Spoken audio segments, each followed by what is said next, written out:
Again, I watched Total Recall. Oh my god! Like for the third time this week. I don't know why I keep watching that movie, but because keeps it coming holds up. The original, I'm assuming, yes. Correct. The original, not that Colin Farrell ridiculousness. Good. I didn't mind that one too much. It didn't have the memory. Like I have a memory of being taken to that movie as a 9-year-old with by a grandfather, and coming home and my grandmother finding out what I saw. That and you went to the Three Titty movie? Oh, wow. Yeah. Everyone's mind goes to the same thing. It's so funny. I also saw Total Recall for the first time as like a 9 or 10-year-old on TV. And it was the first time that I understood that kind of movie could be a thing. I didn't know that. Like I knew there were kids movies for sure, but not super tits, right? Yeah, like, I didn't know that there were 3 boob movies, and I didn't know there were movies where people's heads could blow up. I didn't know that these things were possible. There are so many people saying hi right now. This is amazing. We had a busy chat. We got busy. Oh, there's Doug. Damn it, Doug. Damn it, Doug. So I don't know why that keeps popping on, but I'm so glad to have you guys here. We'll do a formal intro in a moment, but just for everybody in chat right now, hi. Well, there's a lot of people already here. We're never this punctual. What's going on? But if you haven't already done so, y'all, there's a like button, I'm told, on the YouTube thingy. If you can go ahead and hit that, that'd be great. I'm trying to be professional, Steph. What do you give me that look for? I support you. I'm just blown away. Wow. I love it. But where'd you go? Whoa. Don't click stuff. Back. Y'all don't click stuff. It's click. A bad idea. What did you do? I can see, like, I've got an extra little screen down here that's also got my face, and I'm like, that bitch is distracting, and I can't get rid of her. That's what I tried to do, and now stop looking at mine. Right? Oh, you can do that? Yeah, that is something. Usually when I'm like in a Zoom call or something, I hide self view because I'll be over here like working my angles and stuff, being all cute at myself. Hey, Mr. Big Benz. We will never speak of this again. we did it the one time. We got in trouble by the YouTube. We will never speak of it again. Removed us immediately. Oh wow! Like, as soon as feathery boobs were no. on the screen, we were off YouTube. Like, yeah. Wow. Bye. Well, Steph, do you want to kick us off? Sure, man. Yeah. I have not done an intro for Divas Unleashed in a hot minute, so it's been a bit. Bear with me here. What? It's been a bit. Yeah, well, there was like strikes and people got sick and stuff. Anyway. And you moved. Focusing, what's my motivation? Okay. Hey everybody, welcome back to The Divas Unleashed, the video version of our audio podcasts, Dark Side Divas and Holodeck Divas. The one is Star Wars and the other is Star Trek. Figure out which one is which on your own. My name is Stephanie. I am the woman half of the Divas team. Yay. That's all I got. Hey everybody, I'm Chris. I'm that homo. Witches are awesome, sexual. Oh, and everybody, I have unfinished business. Really? With the okay. I keep wanting the Kill Bill thing to go off when she says it. Yes. I'm sorry. It's just it needs to happen. The sirens. Yeah, and I think Quincy Jones wrote that, by the way. I think that's for the show Ironside. Yeah, so he gets a little paycheck every time you watch Kill Bill. Good for him. Every time. That's be awesome. I assume that's how it works. Well, I hope so. Fucking Strikes better have done something. Jim, Tim, do you want to introduce yourselves? Yeah, I'm Jim. I'm one half of the podcast Yub Nub. And I'm Tim. I'm the other half. He's the Yub. I'm the Nub. Yub Nub is all about it's all about TV and filmmaking from a Star Wars point of view. Jim and I met at Comedy Central. We were working in this weird job where we were a part of the actual brand Comedy Central, writing original comedy sketches and stuff.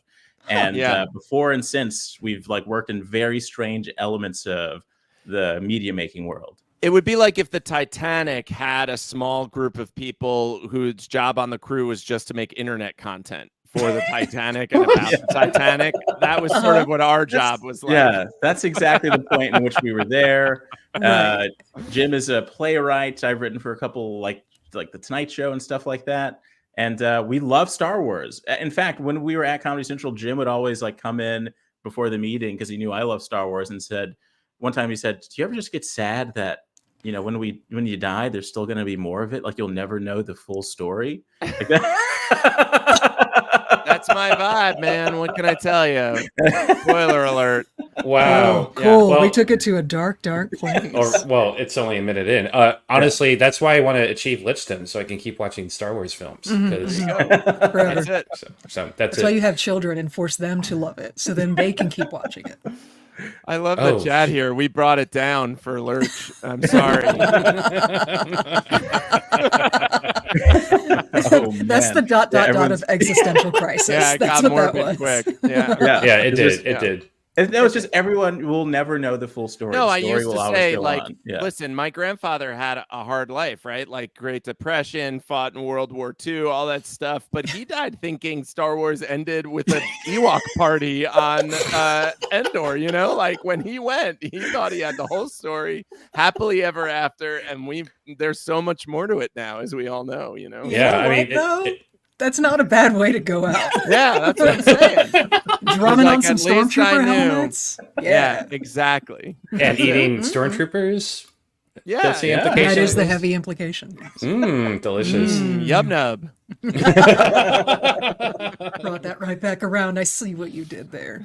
Well, everybody, we're here to talk about a Star Wars, the newest Star Wars Acolyte specifically. And yet the oldest Star Wars. And yet the oldest Star. That's true. The oldest That's Star so Wars. very Star Wars. This episode could have been called Divas Unleashed. I just put that together, but that would be a fantastic You are episode so right. title. Yeah. You are right. So quick before we go deeper, we just saw episode 3, all of us. And so there's gonna be spoilers because we just came off that episode and it's still fresh on my mind. I still have questions. But and I'm sure all the internet people are going to love it. I'm sure no one's going to criticize it. No one's going to complain about fire. It will be broadly adored. Yeah. Certainly nobody's going to have any problem. An episode for the whole fan base that everybody can wrap their arms around. Perfect. Exactly. Yeah.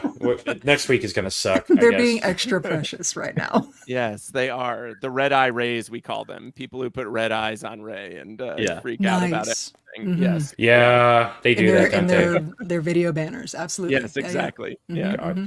Next to the Kathleen Kennedy's going to get fired. Is that those videos? Yeah. And it's always a picture of her in the Forces female shirt. Yeah. Amazing.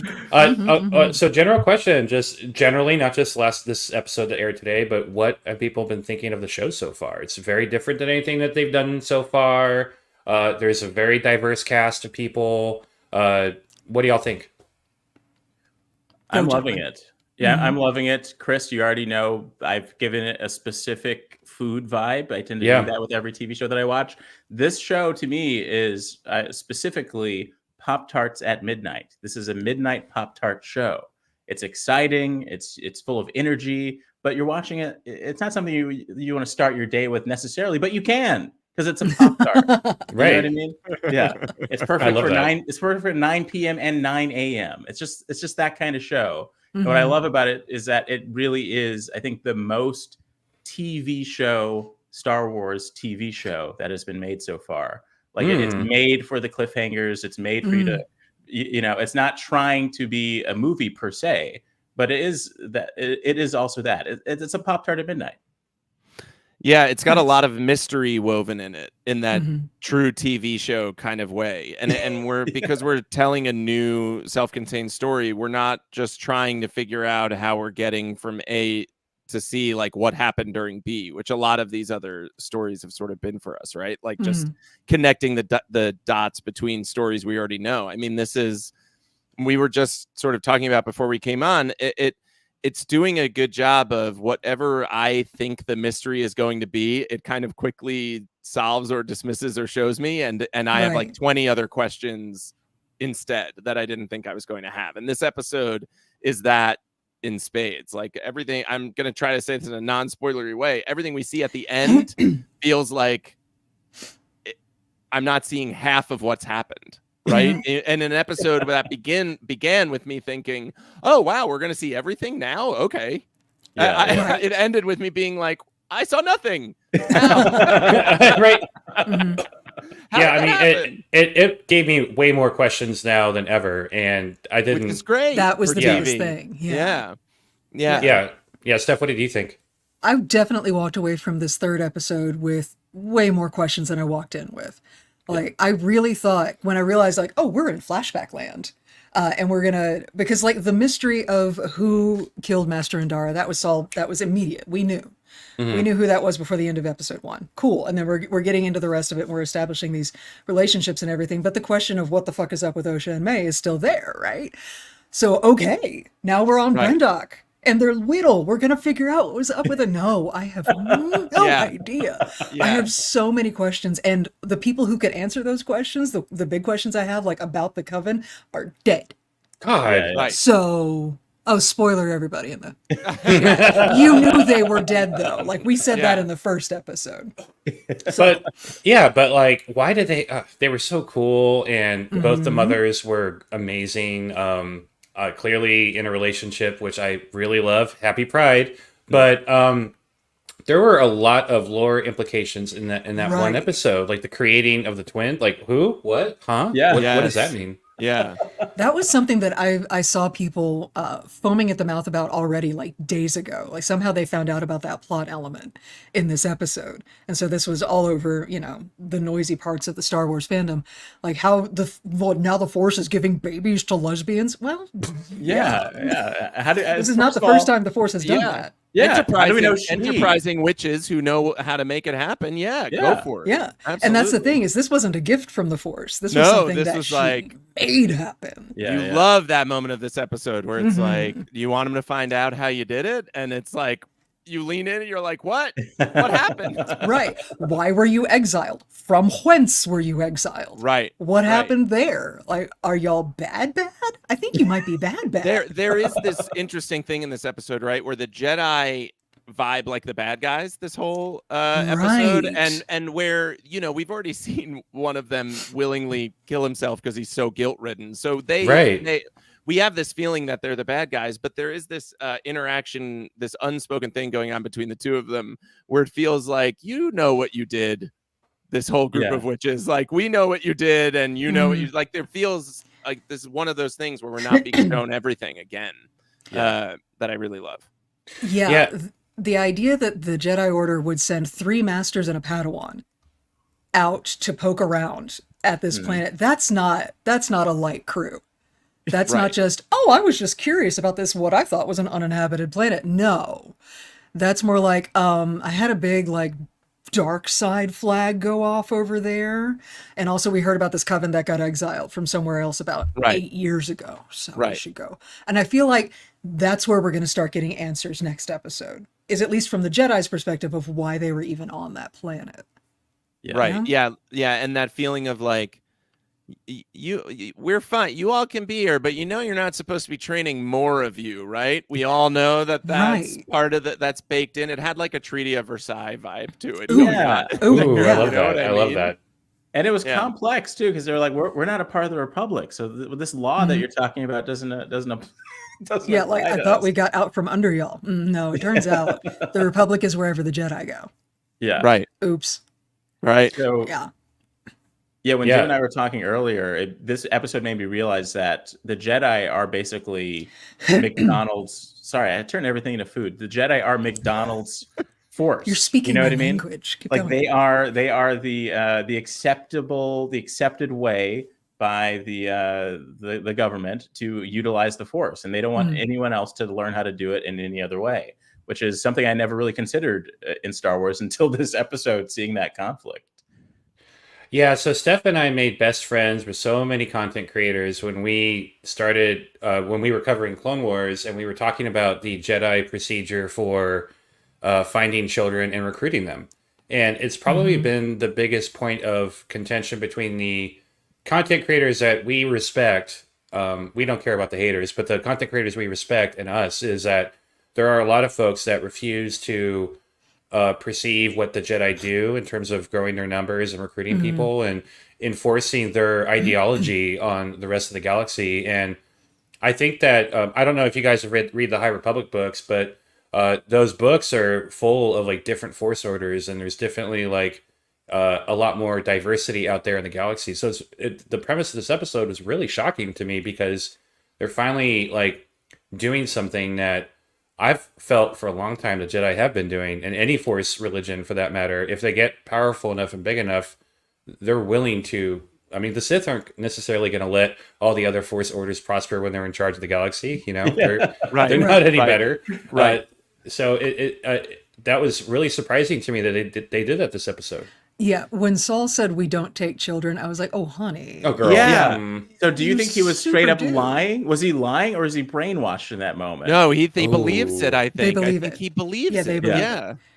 Because Chris is the one who will straight up say that the Jedi kidnap children. I don't say they kidnap children. I say that maybe the parents don't feel like they have a choice. Yeah. That maybe Jedi are extremely kids persuasive. off your hands for you. Like, let me that take this baby's one been off floating your hands. furniture all over the house. That's really I mean, let me go ahead and take that kid. I've got an 18-month-old, and she's a handful enough without if she was floating the fruit and smashing stools in, and if they could mind Or trick me, strangling these you would when be you bad. Yes. when you don't give her a cookie. You know. Exactly. Yeah. These Yeah. things. And then someone showed up was like, I know what to do about this. I could see why people across the galaxy were leaning in. But it's funny. You say it. We have on our show been sort of joking. We joke about everything really on our show. And we've been joking about the fact that the Jedi just take kids, that they are just going around the galaxy taking kids for such a long time. And when this episode started, I was like, oh, we're going to actually talk about this. We're gonna see what that looks like. Particularly when the Jedi seem to feel perhaps justified in taking the children. Right. Because there's some dark side influence there, and one of the kids says she wants to go. That was really the ickiest part of the episode for me, though, is when they were like, I know what your mom said, but what do you, 8-year-old girl? What do I know. want? Yeah. Like, yes. I've also got an 8-year-old, and I would not be like, what do you want to do? Do you want to run away and join the circus? It's your choice. Like, you're not doing that, Right. Yeah, it's wild. Yeah, and of course the tragedy is we know that Osha doesn't turn out to be a Jedi, or at least when the show starts, she's already dropped out, and so that kind of makes this episode a little bit more heartbreaking for me, just because all this pain got triggered by her wanting to be a Jedi, but she doesn't end up being a Jedi. So that's messed up. Mm-hmm. So Disney did a lot of marketing on this show. I feel like more so than other projects they've been doing lately. At least if my neighborhood is any indication, there were Acolyte posters everywhere. And I went to see Fandom Menace in the theaters and got to see like the abbreviated fight scene at the very beginning and all this stuff. Nice. And I felt like Disney was really trying hard to play up we have all these Jedi and there's lightsabers and martial arts. But when I started watching the show, I'm like, this is a noir story. This isn't just action-packed, there's all these cool Jedi doing power stuff, and I was really surprised by that. Did you guys have a different impression of the show before it aired and after? Yeah, definitely. Like it blew me away, and I loved seeing the sort of like wire work kung fu style at the start of the show. Crouching Tiger, Hidden Jedi. Yeah. And there's a bit of I don't know if procedural is the right word, but again, I think it goes back to what I was saying, where it's like there is a genre that they are pursuing within Star Wars, and I think that is like a part of what makes it feel new. The other ones, I guess, like it's because the genre is something that we see in a lot of television, specifically, like with The Mandalorian, we see a lot of Western movies. Right. You know what I mean? But this one is like, okay, like. I can see this in a square format on my old TV that had an antenna on it, and I'm equally excited. So that's what I love about it. Yeah, we're doing Acolyte recaps this season on our podcast, but our main focus and our main episodes have been about we're calling it Summer of George, and it's Hot George Summer, and it's all of the George Lucas influences, and what jumps out to me working through all of that stuff this summer is how wide the array from Buck Rogers to Kurosawa and Westerns and everything in between, right? And so because all of that is in A New Hope, like packed in there over so many painstaking drafts, over such a painstaking filmmaking process, that everybody can always pluck out a little thread of it here or there for these TV series now and live in that genre much, much more. Right. And so, my big takeaway was I was feeling hit by a lot of the at first, a lot of the Kurosawa stuff, but I would agree Mhm. in the noir side, what you're saying with the mystery of this and the detective work of all of this, and the feeling that, this is just going to be so mystery driven the whole time. So that's what jumped out at me. And then the other thing that I really love about it that subverted my expectations is that all the press tour for this, I thought they almost were protesting too much about, like, you don't have to like Star Wars to watch this. Don't worry about it. It doesn't have, you don't have to like Star Wars. Like, they just kept saying that. And it kept me like, it is a Star Wars, right? Right. It's the Star Warsiest. Yeah. 10 seconds in, I was like, oh, it's like the most Star Wars thing. Yeah. It's so Star Warsy that I was like so happy with that and enjoying myself so much. And we have so many Jedi and all of that stuff that we are one sassy droid away from being pure Star Wars. Yeah, you're right. That's so funny. That's maybe we've that's got the, that that's one the thing little we're talk missing. boy droid. That's not it. quite That's sassy enough. Yeah, Very right. cute, but not cute. sassing, and he's not capable of murder as far as we've seen. Yet. The thing with the noir thing, Chris said noir, and I was like, because it just feels like Jedi police procedural, but there is some mystery, like some deeper mystery there, and so it's because it's not like literally dark enough to have pinged on my noir scale. Like, it's very bright. Like, we're wearing gold robes and steaming them. Like, it's very, it's still very brightly lit. And I think maybe that's the spoonful of sugar they're using to make the noir pill go down. You're still going to have a murder mystery, and shit's going to get dark. We just murdered a bunch of people, unclear who or how, and stole a child. So... But they're doing so many things. Rescue. They're doing so many things where they're showing, not telling. Like, characters have certain looks to them. The sounds you hear, like all that stuff. Like, that's what I mean by noir is that they're really setting up this like really good mystery, which I never thought Star Wars strong suit genre wise, but I think they are really killing it so far. It just depends on how it's all going to end or how it's all going to wrap up. I mean, the closest we've ever gotten to it is Sifo Dyas, that mystery in Attack of the Clones, which is it was confusing to me as a kid when I watched it. It's kind of confusing. But that set the standard that the Jedi are sort of like detectives, you know? And just Obi-Wan poking around at stuff. Yeah. Maybe my favorite, we've said it a few times, but maybe my favorite thing about this series is that I don't believe any of these characters most of the time. They just all feel like they're lying or hiding something or have more agenda stuff going on almost all the time. And I really that feels noir-y too. So that's a good pull, I feel like. Does it one other thing I hear from content creators I like to hear from that love Star Wars is that they're feeling like the lack of touchstone character. What they mean, I guess, is like having like a Yoda around or something like that. Somebody that's like more connected is kind of different and weird for them. I do kind of feel that way a little bit, but at the same time, I still see Jedi with lightsabers waving and doing stuff. So there's stuff that's familiar to me. But have you? What do you guys feel that way too? Or that doesn't bother me in the slightest. Yeah. As long as I get Yaddle at some point, I'm good to go. You know, who is voiced by Bryce Dallas Howard in the animated like one-off things that they did. Yep. Yeah. I mean, we've got a Wookiee, we've got lightsabers. I feel like I feel that, but it's kind of there's something refreshing about that as well. Because we can't police how the touchstone character is being used, and are they changing it or are they doing it right? You know, it's just kind of nice in that way to be released of that for me. Yeah, the thing is, I think if you haven't read the High Republic books, then it definitely feels untethered from the rest of any Star Wars you've ever seen. I've read 2.5, but I stopped reading one of them right about the time it looked like some of my favorites were definitely going to die. So I quit. Don't get attached to anybody in the High Republic. No. In my world, Loden Greatstorm is alive and well. He's hanging out with everybody's fine. He's fine. That's right. Everything's with fine. Orla. Oh, I'm sorry. And that's it. This day has been like a Star Wars day for me because the new High Republic book came out today, and I've been listening. Oh my to nothing. gosh, really? Oh yeah, Temptation of the Force. Temptation of Wow. the Temptation of the Force. The And romance novel. Yeah, it is a Jedi romance novel. It's fucking great so far. I I've only love halfway. that they finally made a Jedi romance I novel love because that. they've been talking about Jedi romance novels from the first book. Yes, right. That's right. I remember that in there. Oh man, I'm gonna gobble that up. That's It's so good. It's so good. And I'm listening to the audiobook, and the production value like somehow got better. Is it Mark Thompson again? Oh, it sure is. Oh, for fuck's sake.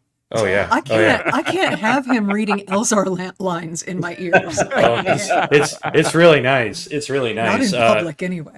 Right, not in public. So character-wise, who have been your favorites? Who have been your standouts? Yord. Yeah, I love Yord so much. I think I think I called him Jord recently. Jord? Oh my goodness. Yeah, Jord. Like, oh my there was Jord. the robe steaming, which was precious, but no, the moment where he was like, "Here's my plan," and then Saul was like, "We're doing my Padawan's plan." The look of just on his face, like, Yeah, right. I am in love with you, you idiot. Just so he's definitely a fave. Him and Jackie. Love them. I'm not super warmed up to either Osha or May right now. See, they're my favorites. I love them. I love them both. I like adult them. Yes. Yeah, adult them. The kids. Actually, I will say that the kids did great acting wise. They were so good. But yeah, adult May and Osha. I love. Nobody said yippee though, so Yeah, can you really right. be a child in Star Wars? Maybe she did when she set fire on the door, and you just didn't It get was that just off perspective yet. camera. Yippee! Yeah. I think the young Osha's acting in the last moment of this episode was fantastic. That when she realized that her mom was dead and that May was likely dead, that was and that embrace that Soul gives at the end. I think Soul is my favorite just because I am a sucker for Qui-Gon and I am a sucker for Stoics, even though he's a very nuanced Stoic. And He's got the kindest eyes. yeah. Oh, And he's going to be the Killing bad me. guy, isn't he? He's going to be the He's Dark hiding Lord. something. No, Yeah. I think Yord. That's my theory. That Oh, Yord. it was Yord all along. Yord all along. Yeah, singing that song. I gotta tell, it's both my favorite character and who I think is the big bad is Manny Jacinto's character for me. Who and I am forgetting his character name. I'm trying. Hold on. I got a cast list. We do this pull it all up the and- time. Not on this one. It's a episode Whoops. specific cast list, and I'm a dumbass. Kamir, just he. First of all, I love him in The Good Place so much that I was already predisposed to love him when I saw him come on. Which is that's deliberate with the casting. Because if But you he- already right, associate exactly. him with Golden Retriever Himbo, Exactly. And I think that he plays so many different types of people in just the like 3 scenes we get of him that my theory is that he's the big bad. There's that moment, and they Ooh. re-showed it to us in the recap of this episode. There's that moment where he's so quick when he's cornered by the Jedi to be like, oh, I'm just a guy and I'll throw her. But where he goes up to May and you look so much like her, and he's so that was a evil panty dropper. in that moment, yes, he's hot and he's evil in that moment that you're like, You're right. No, you're right. I'm you're attracted to him. He's whoa, definitely the what bad is guy. what is happening in this moment? You're kind of like, what? Yeah, right. We do like our dark fictional He's characters bad in our for me. shows. Yes, the Dark Side Divas. I love it. I can fix him. Right. You can fix them. I can fix him. Oh my I gosh. cannot fix him. Yeah, I don't buy for a second that he's just a traveling merchant that's hanging out with her. Nope. So that I'm really intrigued by him. By that, There's no way Well, he's just a scoundrel. Well, he knew one of the lines from the Sith religion. There is no such thing as passion, or there's no such thing as peace. There's passion, or whatever. When did he say says that? that- wow. He says that in the second episode, where he's like, "Well, you know what they say about peace," and May says, "There's no such thing as peace. There's passion," and I'm like, "See, he's evil." That's Heather, awesome. good That blows my catch. mind. I completely That's missed great. that. You're so smart sometimes. Oh my god, I know. Just sometimes. I'm not saying that because I overheard a friend of ours who does another podcast talk about it, but whatever. So what have been your favorite moments on the show so far? We're only in the third episode. My favorite moment today was this episode's 44 minutes. I didn't realize they were going to do longer episodes. When the initial runtime list came out, they were all 29 minutes. Oh, wow. Yeah, that's what I expected as well. And we're getting more. We're getting more than that. Although, and I'm happy about that. Credits. It feels like we've got a good long credits. At the end 5 minutes worth of credits. So yeah, yeah. But favorite moments? I like it. Yeah, I'm cycling through. I'm doing a quick fast forward in my brain of everything we've seen in the show so far. Are we talking about episode 3 favorite moments? It could be episode 3. I mean, that's probably that's 1, 2, or 3. The conversation with Mama tonight I found to be really great Mm-hmm. because of the way, and Disney Star Wars does nothing by accident. I mean, Lucasfilm Star Wars didn't either. So Phantom Menace re-release and this coming out right on top of each other, there's a lot echoing and bouncing off of each other here, and just the difference between her wanting to send Osha out with clear eyes about what she's going into and what's going to happen versus the sugar coating of like, what does your heart tell you? I'll see you again. You won't become Darth Vader and kill everybody. Like, I thought that scene was doing a lot of heavy lifting, and I thought that actor was fabulous. I just really enjoyed her. So yeah, Jodie Turner-Smith. Yes, yeah, love her. Yeah, she was so good. I think my favorite moment is also from this episode because it's the first, it's like poetry, it rhymes moment that the show has had so far. And so it's when May almost falls, Osha almost falls into the fire, then Soul catches her and is like, I'll like, she's like, help me. And I was like, I'll protect you or whatever. But that adds so much weight to the moment where he stops her from falling off the cliff in episode 1. So it's interesting that this flashback is already making me feel something from something that I saw an episode ago. Right. So I love that. Nice.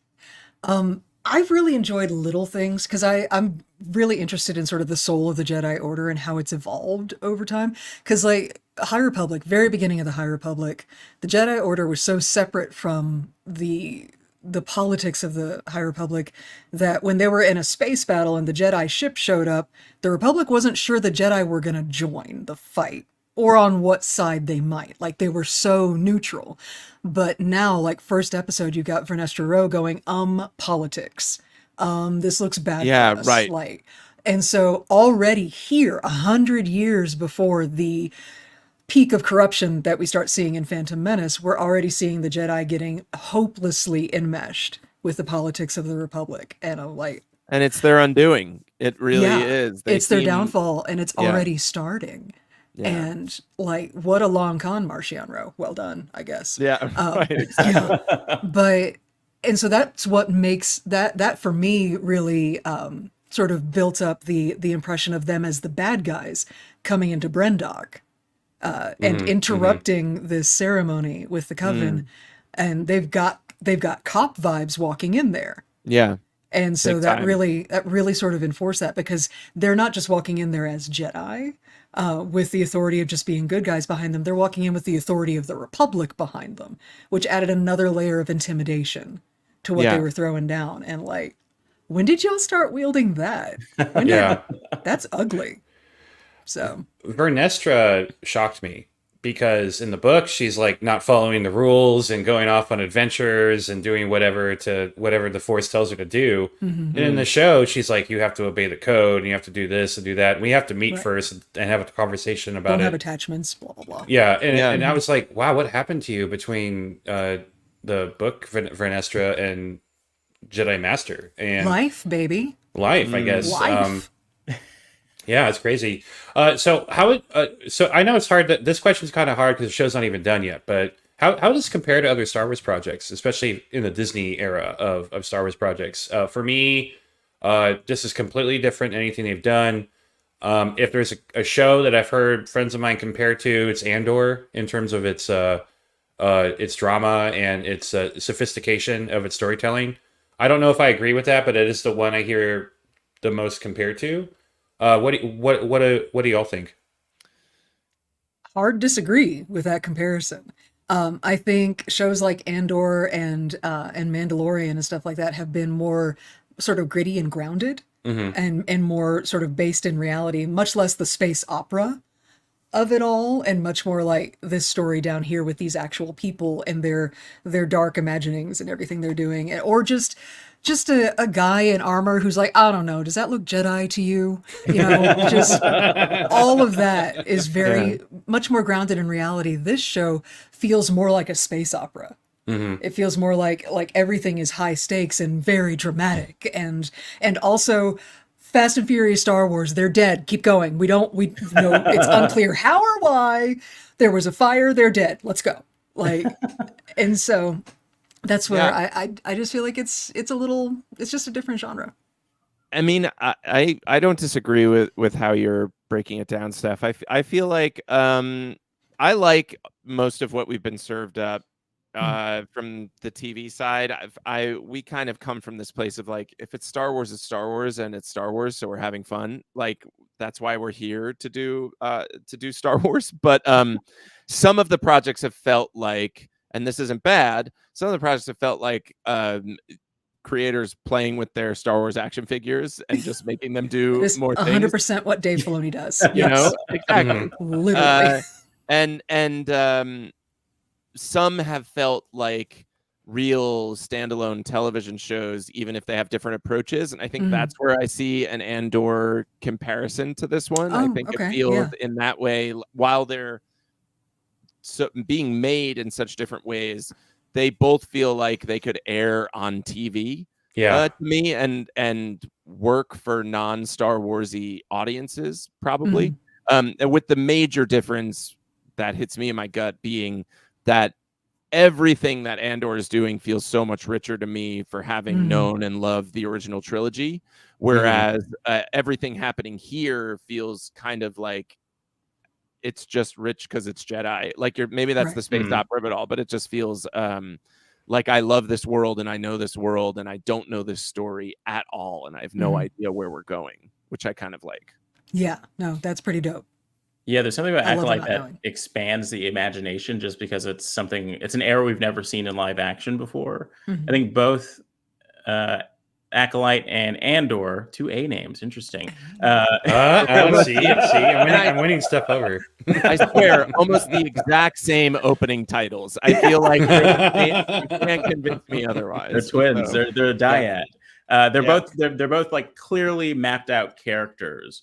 So that's the main comparison there. But I think what makes Acolyte such a TV show in a great sense is that it feels like this is the first truly ensemble cast of characters for a TV show, where the next episode could just follow Yord. And I've learned so much about him, or I'm so intrigued by him from the first 2 episodes that I don't mind. I'm like, okay, this is a Yord episode. It could truly go anywhere after this. It could focus on Carrie-Anne Moss. It can focus on the Wookiee. It could be anything, and it's still a grander story taking place, and I'd follow it along. Yeah. Okay, I've had this thought like 6 times and I haven't said it, but now I can't help it with that point.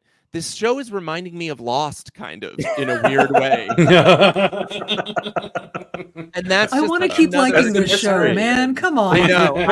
But I think that something that we've also been pointing out is that, so I think this is like handling the classic JJJ. I'm losing my mind. I've been up too long. JJ Abrams mystery box in the best way possible, because it is answering questions along the way. And there's, so it's like we see a polar bear. We're going to find out pretty soon what the polar bear is, because there is a bigger mystery, as opposed to the polar bear and not really, learning ever. Do we ever learn the polar bear? No, we never learned the polar bear, because it's the Bane monster. I don't think because there is no J.J. Abrams, though. This show might actually stick the landing. There you go. Wow. There you go. Gloves are off. Wow.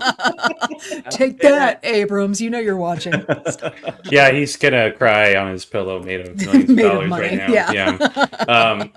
Yeah. I for the record, I hope I do like some of Lost. It was a cultural phenomenon. It just it was so fun it didn't to end well. watch in the moment. And season 3 of Lost, riding that wave is like one of the most fun I've ever had watching television. Yeah, me too. But then it kept going. My husband's hold on, Chris. I'm sorry, but I'm not. My husband is watching Lost right now. He's binging it, and I'd never watched it when it was out. So the full extent of my experience with Lost is walking through the living room, going, "What is a bunker? What's going?" Yes, there's a boat. There's a boat, but we're leaving the dog, but we're taking the child. The child's on the boat. But you also the thing about Lost was that they wanted it for it to have a limited number of seasons, the creators of it, but the network was like, "This is a hit, keep it going." So they never got to actually beat map that dead out. horse. Right. Always good for TV, the network, and so it kind of became a soap opera, like a big budget soap opera, very big budget. Well, shit, I might watch it now. It ain't Dynasty though, just to be clear. So the showrunners said there's not going to be any major cameos. They were very insistent on that. I'm not sure. It feels like that is true. Like they're not going to do that, but it's only 3 episodes in. But if there are any cameos, who would you like to see pop up? I heard Yaddle earlier. I second Yaddle. I love her. Yeah, I feel like we could get Yaddle and not turn them into liars. That they could get away with Yaddle without people calling them out on that. But true. I think if they pulled any characters from the books, they could also skirt that. Yes. They could, Markian Rowe would be an intro. I don't know. I've only read so many of the books, so I don't know if his journey has ended. And it's still going. Okay. The books are done. Bad. He's so bad. He's so naughty. So he could. couldn't he be the masked gentleman in this show? Isn't that possible, or is that don't know? Possible? I don't know. I'm only. I have to assume they're going to finish his story with the books, and this show happens way later. Right. But I don't know. He seems to be a hit. I have to second Eric in chat. There is one character. I need to see. Like they need to be in a cantina. Yes. And somebody needs to say, "Oh my God, look at that person dancing on the dance floor," and it's just Geode standing there. Geode. Tim, do you know who Geode is? I have no idea who Geode is. What's a Geode? Is it a Pokemon? He's just a monolithic rock. That is a living being, but that is always just like slowly sneaking up behind people and stuff. I was so furious about Geode because during the strikes we were covering books instead of shows, and so we covered Into the Dark. Was that what it was? Yep, Into the Dark. And I was it's a rock. It's a rock. And everything about this character is you only know anything about him through other people describing. Yes. He never speaks because he's a rock. So this is beautiful. I love it. It is really just like that joke. In the book, they'll be like, "Wow, that guy's tearing it up out there," and then it's like the rock sitting in the middle of the dance floor. Yeah. Like it does have that kind of sense of humor. Who invented Geode? Is there someone we can? Author of Into the Dark. Hold on. Okay, well, I this is I haven't read any of the books really. I think I read one. I'm looking for the book. Now my favorite. There's a lot of books called Into the Dark, guys. You have to be specific. Claudia Gray. There we go. Yeah. Oh, Claudia Gray. Claudia Gray. Yeah. And I really feel like this was like a creative writing class exercise that went too far, which is have a character that literally does nothing but make the reader fall in love with them by the end. Because I do. I adore him. I want hugs from the rock. I want to have babies with this rock. He's amazing. He literally says nothing. All he does is be a rock in the right place at the right time. I am a great character. Just amazing. Yeah. Blown away. Wes is calling out over the podcast. Did you guys ever see the Sesame Street skits with Elmo and Rocco? Where Elmo hates Zoe's pet rock, Rocco. But Zoe's insisting that Elmo spend time with Rocco and share cookies with Rocco. And Elmo's like, it's a rock. And he's having like this whole crisis about it. That was me with Geode on the podcast. I think, that's why I love it. Because one of my favorite sketches of all time is from the Animaniacs with Chicken Boo, where it's just like, what is going on here? Oh my God. Oh yes. my God, he is Yes. Chicken Boo. We're all oh my God. song, right? Does everybody have the song in their head? Yeah. Yeah. Yes, he's not a Chicken man, boo. he's a What's the chicken matter boo. with you? Yeah. He wears a disguise to look like human guys, but he's not, Not a a man. man. You're a He's You're a chicken chicken boo. boo. He's a Star Wars Now, block. I need that to rewatch that whole show. Yeah, and I honestly don't think, but I really don't think there are gonna be any big cameos. I think that they're gonna stick to their guns and make this a completely self-contained show. One cameo, I suddenly realized I just want to see the Senate. I know it's That's not a good one. person, but I want to see the Senate, and I'm curious if it's possible that there is a Sith in the Senate to kind of tee up having good old Sidious in the Senate. I would love to just point or poke at the idea that Yoda feels very absent in the High Republic books, despite being mentioned, because it's always like Yoda's back on Coruscant. But now we're spending time at the Jedi Temple, and so it will feel really to me like, what is Yoda doing throughout the entire High Republic? Well, other points of the books, don't they'll show up to Coruscant and they'll be like, "Where's Yoda? Oh, he left and he's on his Wayfinder journey now." It's like, okay, Right. he always looks for an excuse not to be there. It feels like when you do a show, but you can't, like, the child actor, you do like a reunion of the show, but the child actor has grown up into a huge star and you like can't book them. And so the plot is like constantly coming up with reasons for like, oh yeah, Yoda wanted to be here, but he couldn't be here today. Couldn't do it. No, he is way more expensive now. I don't know. I feel like it's like the Anakin General Grievous thing all through Clone Wars. They could never see each other because it was in Episode 3 where Anakin and Grievous meet for the first time, but their plot lines kept having them be in the same episode, so somebody had to be unconscious all the time. That's us and Yoda. Yeah, we're supposed to meet later, so we can't see him right now. Right, exactly. That's amazing. That's amazing. Eh. So this is a mystery show. So what do y'all think is going to happen next? I have no idea myself. I don't know who the bad guy really is or the Sith really is. If the Sith are even involved, that's a big assumption.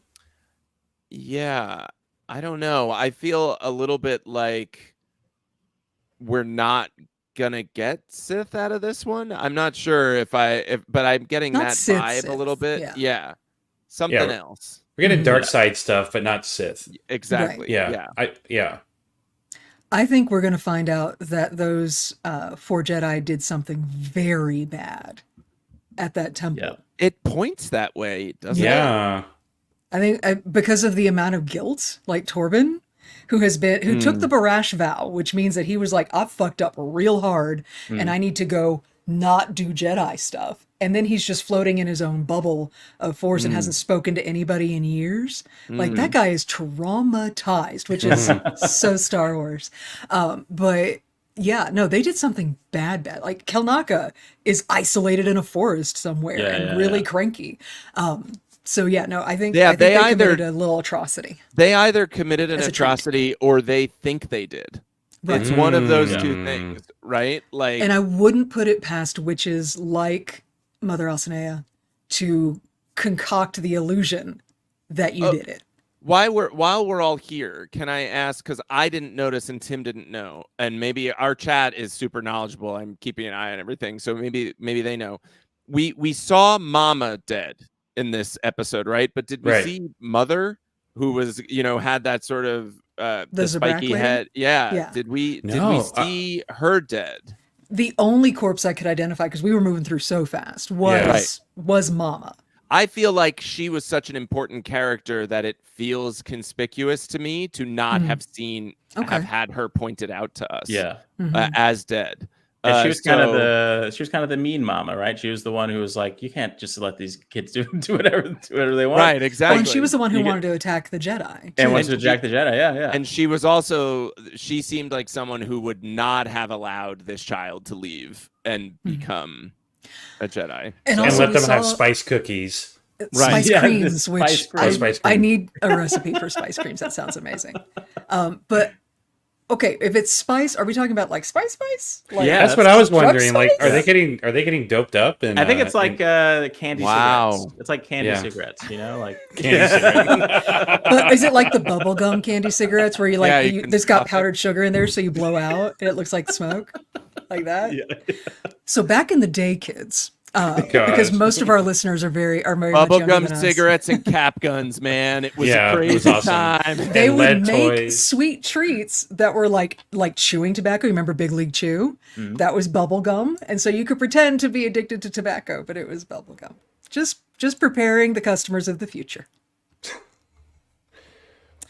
I don't think so, though. But you know what? Anything is possible, Kat. Yeah. That's intense. But yeah, no, I think okay, so the witches demonstrated already an ability to take over somebody's mind. Yeah. She took over Torben's mind. What if they Right. did something and made the Jedi think that they or controlled the Jedi and made them do something terrible, or made the Jedi think that they did something terrible? I need another episode, yeah. is what I'm saying. Yeah. There's going to be more to this. That's why I felt like, it was a very cool subversion of our expectations to start the episode being like, oh, we're just going to see it all now, and to end the episode being like, wait, now I really don't know what happened. I really don't know what's Right. going on. Yeah. I have no idea. But don't you feel like this is a different kind of suspense that we've had with Star Wars, where there is this kind of thing where it's like, that tons of videos are going to be made Right. about it, where I don't have there's a certain weight that's not there. Maybe it's the lack of the Skywalker saga, where it's just like, I can't wait to find out who it is. I'm not like I have no layers of like things that I wish it was. I'm just Right. I excited hope to it's figure out who this. it It's is. got to be this. If it's not this, I'll be disappointed. That's the genius of this show. There's no there's no frame of there's no expectations, and it has to go lead into this movie somehow or lead into the story. It's completely Right. self-contained. Right. So Well, and that's the thing, is Star Wars typically has a very clear bad guy. That's him over there. He's the big guy with the crazy music who's walking Right. towards us very slowly right now. he usually has an awesome the cape? blowing in Yeah. the wind. Yeah, yeah. It seems to be blowing artfully in some wind or something. The bad guy is always very clear. Now, what's going on with the bad guy, that is a mystery. It's not usually a very complicated one, but we know who the bad guy is. In this one, we don't know who it is yet. Yeah. And that's really Right. cool. Right. That is a new thing for Star Wars to be doing. I'm excited about it. Me too. All right, so last question, y'all. So we agree this show's pretty different for Star Wars stories. Is there a live-action Star Wars story you would like Disney to do next? The Hondo Onaka story. that was my answer too. I want it. So Yeah, wow. bad. I have been looking for him. I wanted him to show up in Kenobi. He didn't. Well, Yeah. I know I want him to be in everything. he could show up in Skeleton Crew. You don't know. That's our last hope. Yeah. Yeah. I mean, Yeah. I guess like what I would want is something similar. They've done this in the animation, but something that's a little bit more like the Twilight Zone in Star Wars, maybe hosted by Maz Kanata. I would love to see that, because there's so much that I just don't know about Maz Kanata, and she is really interesting and she knows a lot of stuff. She clearly understands the Force. In fact, the kind of she's the the alien... James Bond of the Star Wars galaxy. Yeah. She really is. Love her. Yeah. And as a matter of fact, I think my favorite character in this episode might be the older alien woman who kind of appeared. Yeah. Yeah, she great. had And- Maz Kanata vibes. Yeah. Tim, I think that this would end up being less like the Twilight Zone and more like the Crypt Keeper shows. Yes. Oh my Yeah. god. Tales from the Crypt. Tales from Kanata's Cantina. Yeah. I would be down with that. That would be That would be amazing. very fun. Tales Yeah. from Kanata's Cantina would be a good time, and it would be similar to the Certain Point of View books, where you just get these one-off stories, but live action one-off stories. I think that we could have a lot of fun with that as a Star Wars audience. I'm excited for this, what I keep calling episode 10, because the more they tell me it's not episode 10, the more I'm like, I'm excited for episode 10, the Rey movie. Right. So excited.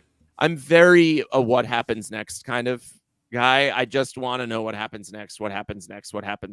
And I guess of all the nostalgia plays, Kenobi was the one I was most excited for. And for me, that paid off big time. So I feel very satisfied in that arena, that sort of like offshoot arena of what we've seen. And I just want to move forward. That's my big. Yeah. And I guess in movies, it feels more right because it's Star Wars. But the movies push us forward, and then we fill it in with TV and books and comics. Right, and all right. that, right.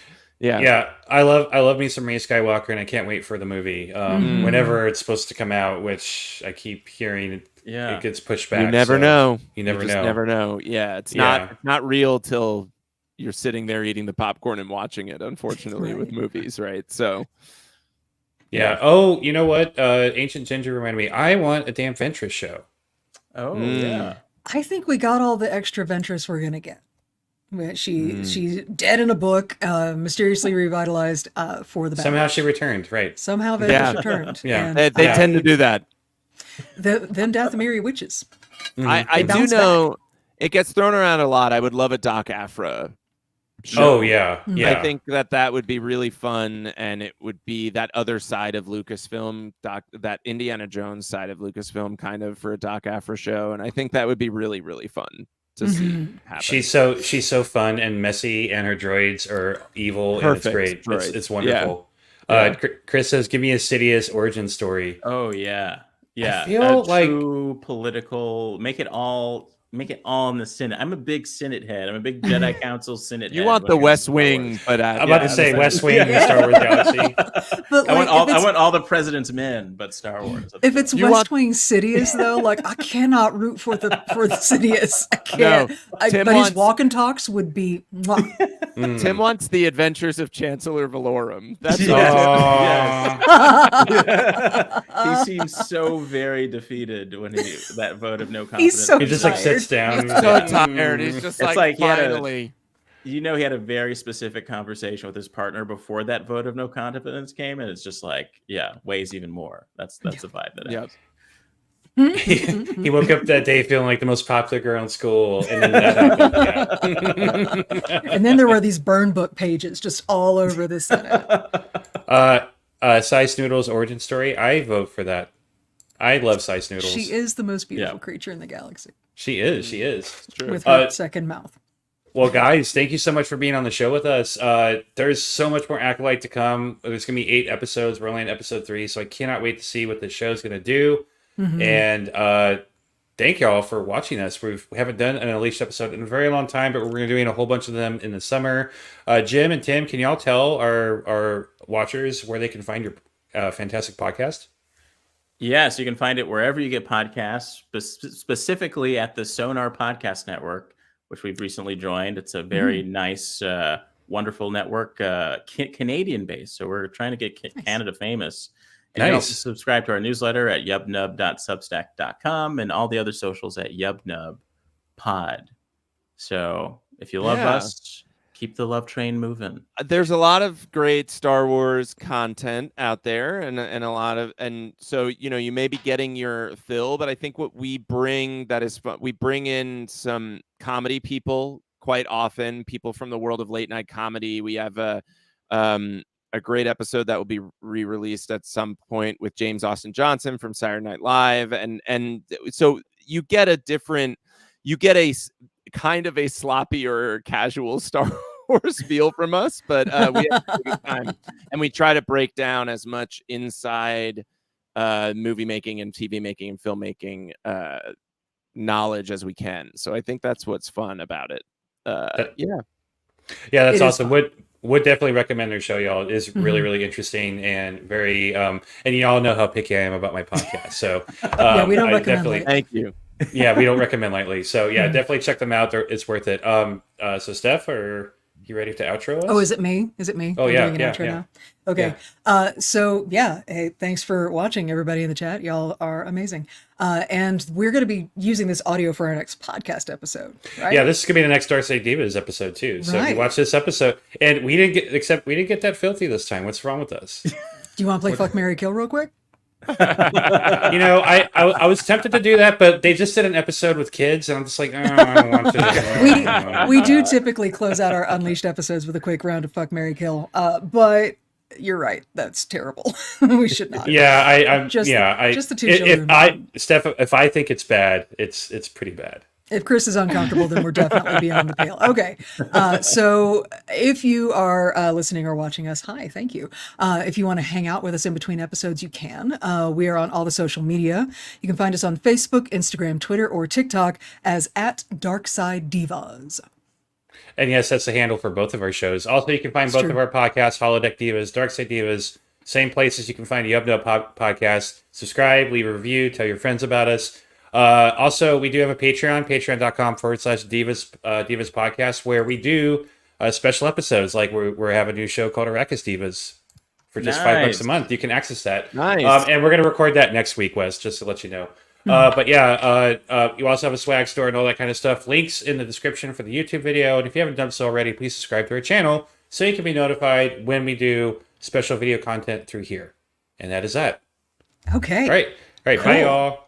Bye. Okay, bye. And now we Bye. wave Thank awkwardly you. while we wait for the live to end.